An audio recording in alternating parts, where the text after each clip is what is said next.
President Trump hit the campaign trail in the state where Democratic frontrunner Joe Biden was born. Yeah, the president held a fiery rally in Pennsylvania where he touched on a number of hot-button issues. KCAL 9 political reporter Dave Bryan joins us now with what the president said tonight. Dave? He was there to help a Republican congressional candidate in a special election this week, but this goes far beyond that.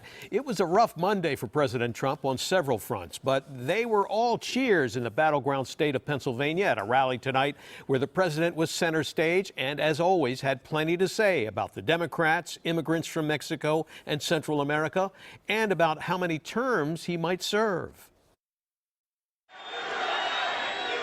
President Trump got a hero's welcome at a rally in north central Pennsylvania Monday night.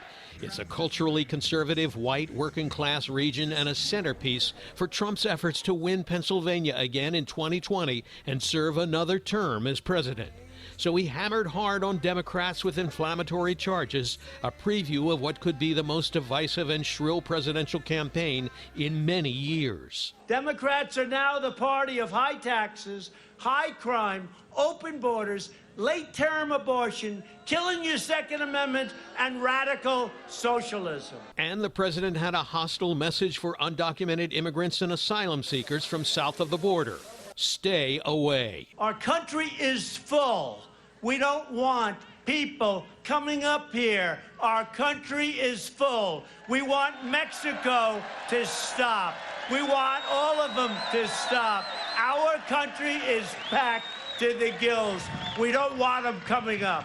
But perhaps the president's most controversial comment of the night, framed in good humor, raised the possibility of him serving more than 2 terms as president. And maybe if we really like it a lot, and if things keep going like they're going, we'll go and we'll do what we have to do. We'll do a 3 and a 4 and a 5. Watch. They'll have tomorrow.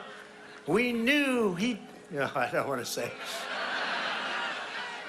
Now we're going to have another one, and it's going to be great. You can be sure his critics don't think that's very funny, and they may pounce on it. But even the cheering crowds and the excitement of being center stage again couldn't change a significant setback for President Trump on Monday. He lost an early round in his fight to keep his financial records secret. A federal judge in Washington ruled the president's accounting firm must turn over years' worth of his financial records to Congress, which has oversight authority. President Trump called the ruling crazy. As far as the financials are concerned, we think it's the it's totally the wrong decision by, obviously, an Obama-appointed judge. He was a recent Obama-appointed judge. Now, President Trump said he'll appeal today's ruling on his financial records, raising the prospect that this legal battle could well extend into 2020 and beyond. And that may be the president's strategy, to run out the clock on the financial records case until after the election. Susie, back to you. All right, Dave.